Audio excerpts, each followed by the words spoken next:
Dmitry Ivanovich Mendeleev, ये नाम मेरे फ्रेंड का नहीं है, ये नाम है केमिस्ट का, बायोकेमिस्ट नहीं केमिस्ट का।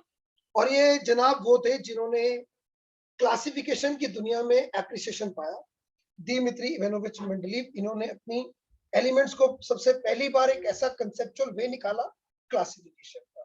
इन्होंने क्या कहा? इन्होंने कहा मैं एक पीरियोडिक टेबल बनाऊंगा जिसमें मैं एलिमेंट्स को अरेंज करूंगा in the order of increasing atomic मास। अगर आपको मेरी टेबल में किसी भी एलिमेंट का केमिकल प्रॉपर्टी बताना है, जानना है, तो सिर्फ आपको उनका एटॉमिक मास पता होना चाहिए। इसलिए इन्होंने इंग्लिश में कहा the properties of the elements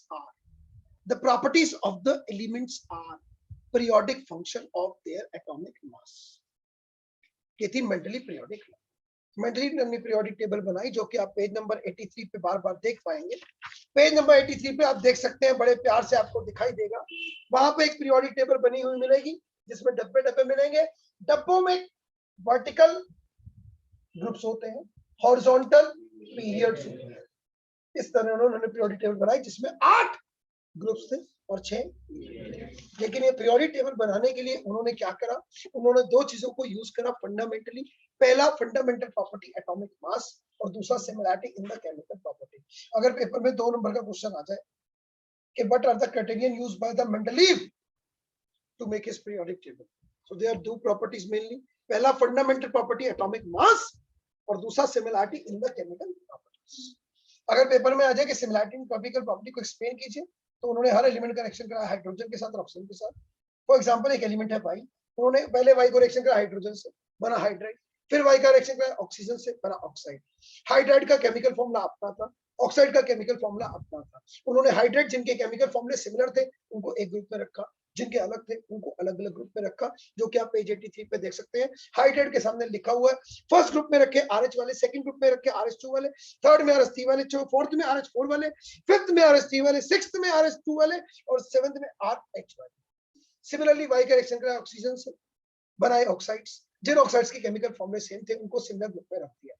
तो ये था मेंडलीव ने पीरियोडिक टेबल कैसे बनाई। अचीवमेंट्स के बारे में हम चर्चा कर चुके हैं। 3 अचीवमेंट बहुत इंपॉर्टेंट थी। पहला, उन्होंने कई जगह पर ऐसा किया, उन्होंने कई जगह पर अपनी पीरियोडिक टेबल बनाते वक्त ऐसा किया कि कई जगह पर उन्होंने एलिमेंट जिनका एटॉमिक मास ज्यादा था उनको कम वाले के आगे रख दिया, ये कहते हुए कि ताकि एलिमेंट जिनकी केमिकल प्रॉपर्टी सेम है उनको सेम ग्रुप में रखा जा सके।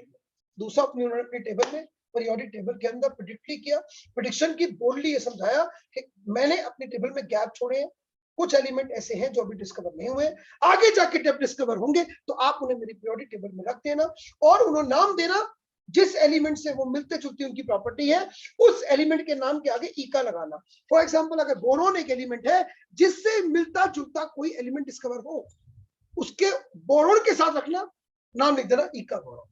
एल्यूमिनियम जैसा कोई एलिमेंट हो तो उसी ग्रुप में रखना इका एल्यूमिनियम के नाम से, और सिलिकॉन जैसा हो तो इका सिलिकॉन के जैसे। और आगे जाके वही हुआ, सैंडियम, गैलियम और जर्मेनियम जैसे एलिमेंट डिस्कवर हुए जिन्हें मेंडलीव के पीरियोडिक टेबल में रखा गया बिना प्री एक्जिस्टिंग ऑर्डर को डिस्टर्ब किए। तीसरा, उन्होंने अपनी टेबल में क्या किया? तीसरा, उन्होंने अपनी टेबल के अंदर कुछ ऐसे एलिमेंट्स का प्रेडिक्शन किया, एजम्पशन किया जो एलिमेंट नेचर में बहुत ही अबंडेंट क्वांटिटी में अभी अवेलेबल नहीं है।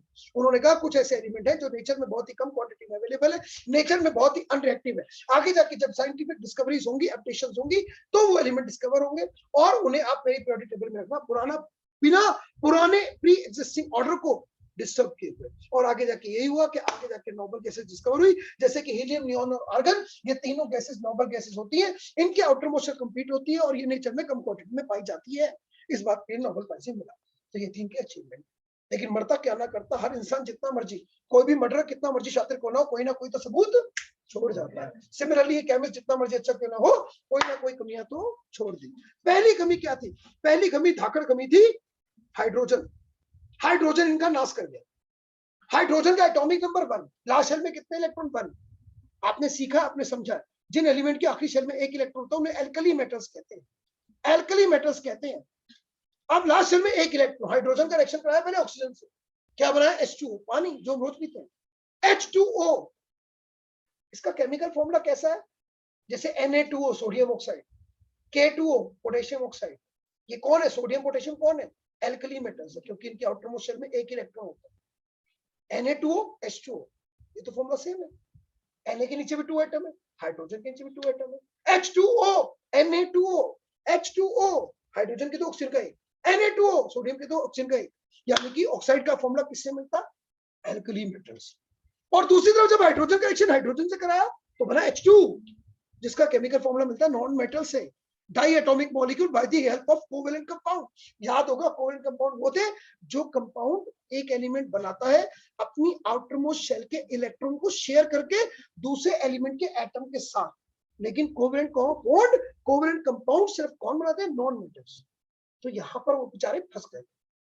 एक तरफ तो हाइड्रोजन हाइड्रोजन से रिएक्शन करके बनाता है diatomic molecule by the help of covalent bond, जो कि एक नॉन मेटल की प्रॉपर्टी, और दूसरे हाइड्रोजन ऑक्सीजन से रिएक्शन करके बनाता है H2O, उसके आउटर मोस्ट शेल में क्या है? एक, यानी कि उसकी इलेक्ट्रॉनिक कॉन्फ़िगरेशन रिसेंबल करती है एल्कली मेटल से, और उसका केमिकल फॉर्मूला भी रिसेंबल करता है एल्कली मेटल से। तो यानी कि एक तरफ मेटल एक तरफ नॉन मेटल, गड़बड़ हो गई। हाइड्रोजन को अपनी टेबल में फिक्स पोजीशन जस्टिफाई नहीं कर रहा है। सेकंड, जब मेंडलीव ने अपनी पीरियोडिक टेबल बनाई तो उस समय तक आइसोटॉप डिस्कवर नहीं होते हुए थे। अब आप कहेंगे आइसोटॉप होते क्या? याद दिलाता हूं, शायद आपको याद आ जाए, 9th में आपने पढ़ा। दुनिया में कई एलिमेंट ऐसे होते हैं जो अलग अलग एटम की फॉर्म में अवेलेबल होते हैं। हमने पढ़ा हर एटम का अपना एक एटॉमिक नंबर होता है, हर एटम का अपना मास नंबर होता है। अब कार्बन की बात करते हैं, कार्बन का एटॉमिक नंबर क्या है? 6। चेक कर लो, मैं झूठ नहीं बोलता। लेकिन दुनिया में वो एग्जिस्ट करता है 2 फॉर्म में, एक जिसका मास नंबर 12 और एक जिसका मास नंबर 14। ऐसे एलिमेंट के एटम्स को आप कहते हैं आइसोटॉप्स, यानी कि कार्बन के कितने आइसोटॉप्स है? 2, C612 C614। ऐसी क्लोरीन के 2 आइसोटॉप है, ब्रोमीन के 2 आइसोटॉप है, कोबाल्ट के, यूरेनियम के, आयोडीन के 2 आइसोटॉप्स। अब खुद सोचो, मेंडलीव ने अपनी टेबल किसके बेस पर बनाई? मास नंबर के बेस पर। और आइसोटॉप्स क्या होते हैं? जिनका मास नंबर अलग अलग हो। अब आप मेंडलीव की पीरियोडिक टेबल में देखो, उसमें आपको क्या दिखेगा? उसमें दिखेगा उन्होंने एक ही कार्बन लिया है 12.011। तो दूसरा वाला कहां है जिसका मास नंबर 14 है? वो कहां गया? फंस गया, फंस गया मेंडलीव। आइसोटॉप की पोजीशन को एक्सप्लेन। तीसरा कमी ये रही मेंडलीव के अंदर कि उन्होंने टेबल में अरेंजमेंट किया, एलिमेंट्स को अरेंज किया, एटॉमिक मास बढ़ रहा था लेकिन कोई फिक्स अमाउंट में नहीं बढ़ रहा था, कभी कितना कभी कितना। एग्जांपल देता हूं, देखो ध्यान से, ये देखो लिथियम 6.939, आगे देखोगे बेरिलियम 9.012, लगभग 2.5-3 बढ़ गया। उसके आगे देखो बोरॉन 10.81, 1 पॉइंट कुछ बढ़ गया। यानी कि कोई फिक्स अमाउंट नहीं था, रेगुलर मैनर में इंक्रीज नहीं होता था। तो इस वजह से, ये 3 कमियों की वजह से मेंडलीव की टेबल बात खा गई और मेंडलीव का फायदा उठा गए हेनरी मोसले साहब, जिन्होंने मॉडर्न जमाने की मॉडर्न टेबल दी जिसे हम आज तक पढ़ते आ रहे हैं, मॉडर्न पीरियोडिक टेबल।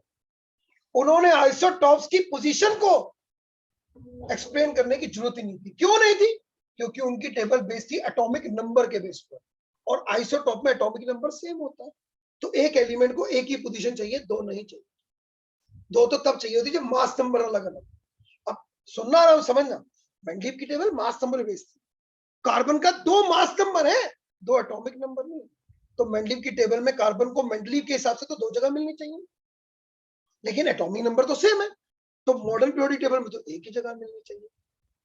तो यानी कि मेंडलीव की कमियों को दूर करने के लिए कौन आए? हेनरी मोसले। पेपर में इंग्लिश में क्वेश्चन पूछेंगे क्योंकि आप हिंदी मीडियम थोड़ी है। क्वेश्चन क्या आएगा? How could modern periodic table remove anomalies of Mendeleev periodic table? किस तरह मॉडर्न पीरियोडिक टेबल ने मेंडलीव पीरियोडिक टेबल की कमियों को दूर किया? पहला, मॉडर्न पीरियोडिक टेबल ने आइसोटॉप्स की पोजीशन को एक्सप्लेन करने की उसने जरूरत नहीं समझी, ना उसको जरूरत थी, क्योंकि उसकी टेबल बेस थी एटॉमिक नंबर पे, ना कि एटॉमिक मास।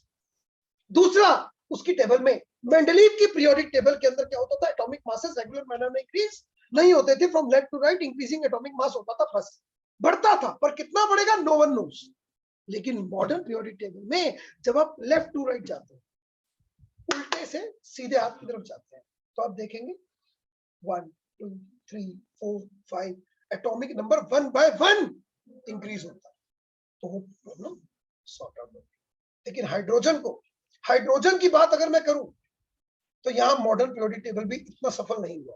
अगर आप अपनी टेबल देखेंगे ना पेज नंबर 86 पे, ये देखिए, ये हाइड्रोजन पड़ा हुआ है, ये देखो अलग से डब्बा बना हुआ, कलर देखो कौन सा है, येलो, डर्टी फेल। लेकिन देखो पड़ा किस साइड पे, जहां पे मेटल्स पड़े, जहां पर मेटल्स पड़े, जहां मेटल्स पड़े वहां हाइड्रोजन पड़ा, कलर हरा, लेकिन साइड कौन सी, मेटल वाली, क्योंकि है ही ऐसा हाइड्रोजन। इसलिए हाइड्रोजन की पोजीशन आत्म जस्टिफिकेशन नहीं होती। H H पॉजिटिव बनाता है, H H नेगेटिव बनाता है, H इलेक्ट्रॉन की शेयरिंग भी करता है। तो ये हाइड्रोजन के बारे में चर्चा है। तो ये कुछ लिमिटेशंस थी, ये कुछ लिमिटेशंस थी। और हाँ एक चीज और कहूंगा, मेंडलीव एक काम और नहीं कर पाया था, वो मेटल्स और नॉन मेटल्स के बीच में कोई डिस्टिंक्शन नहीं कर पाया था। अगर आप मेंडलीव की पीरियोडिक टेबल देखिए ना, आपको कोई रंग में फर्क नहीं मिलेगा। खोल लो बेशक पेज नंबर 83 खोलो, ये दिखाया तो मैं आपको, मैं झूठ नहीं बोलता। ये देखो सारे कलर हरा, सब हरा, तुम हरे मैं हरा, कोई मेटल कोई नॉन मेटल में कोई डिस्टिंक्शन नहीं। लेकिन जब आप पेज 86 खोलोगे, ओ भाई साहब, होली के रंग दिखेंगे आप, हरा, पिंक, येलो, डिस्टिंक्शन हो रखा है कि मेटल कहाँ है, नॉन मेटल कहाँ है, मेटलॉइड्स कहाँ है। तो ये काम कौन नहीं कर पाया, मेंडलीव, ये भी उसकी कमी थी। लेकिन मॉडर्न पीरियोडिक टेबल ने उस कमी को दूर कर दिया, राइट। तो ये थे मॉडर्न पीरियोडिक टेबल की लिमिटेशंस, और किस तरह से उसे मॉडर्न पीरियोडिक टेबल ने क्या करा, रिमूव किया, राइट सर।